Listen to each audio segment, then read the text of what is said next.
I'm here to support the resolution to denounce the pardons of every convicted felon who violently assaulted police officers on January the 6th.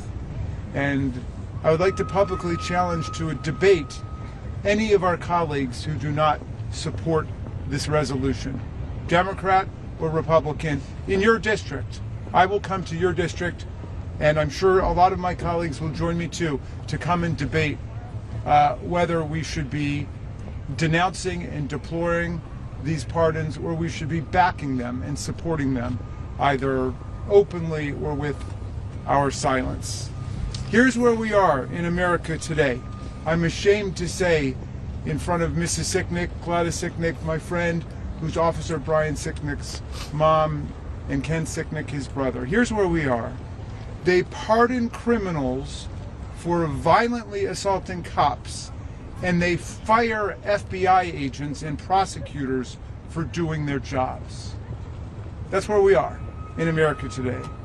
Brian Sicknick was 42 years old when he died. He'd grown up in New Jersey, the son of wonderful parents, member of a wonderful family. He was a good, strong cop who protected all of us, Democrats and Republicans, citizens who come to visit the Capitol, people who work here in the Capitol. And he was beaten up and sprayed in the face with bear spray and violently assaulted by Julian Cater and other insurrectionists who came to storm the Capitol at the behest of Donald Trump. Brian Sicknick died the next day after suffering 2 strokes at 42 years old. Now, in the immediate aftermath of the attack, as Congressman Don Beyer reminds us, Donald Trump did everything he could to denounce the January 6th insurrectionists. Like Mitch McConnell, like Mike Johnson, like Kevin McCarthy, they all denounced the violence. They said it was un-American. They said it was unpatriotic. They called it terrorism.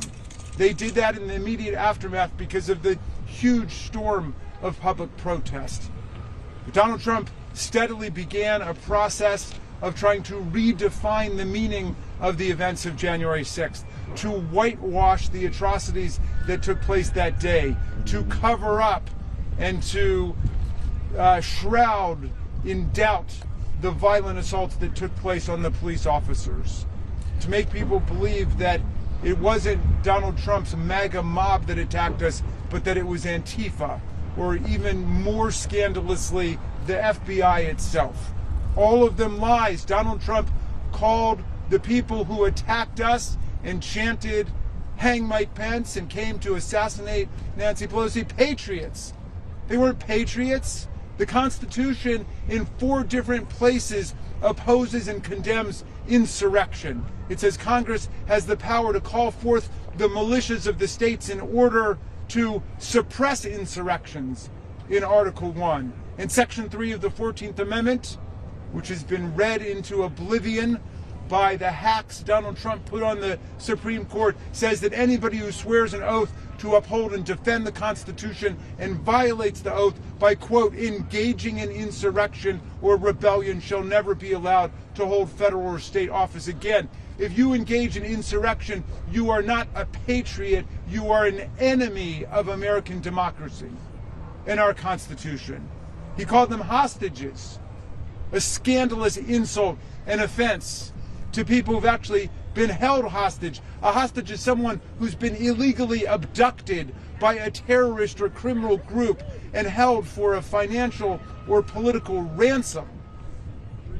These people weren't hostages.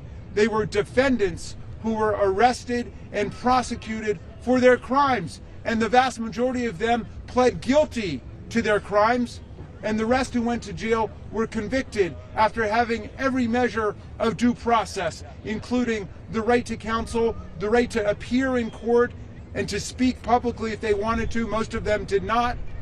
The right to cross-examine witnesses against you, and the right to hear all the evidence against you.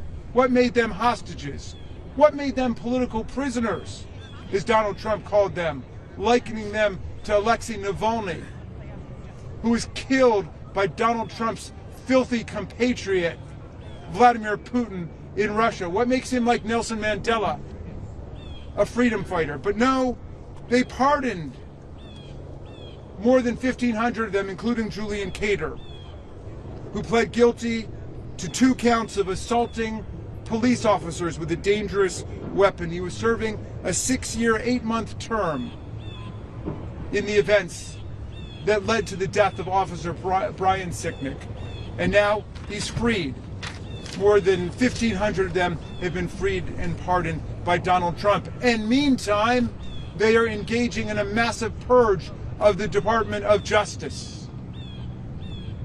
Firing prosecutors, firing the prosecutors in the District of Columbia in the U.S. Attorney's Office who prosecuted the January 6th insurrectionists, demanding investigation of thousands of FBI agents across the country who participated in the investigation of this attack on American democracy and the Capitol and the Constitution.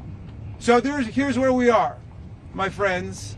At the beginning, the first few weeks of the Donald Trump administration, they pardon violent criminal felons who assault police officers, and then they try to purge, fire, dismiss prosecutors and FBI agents for doing their jobs.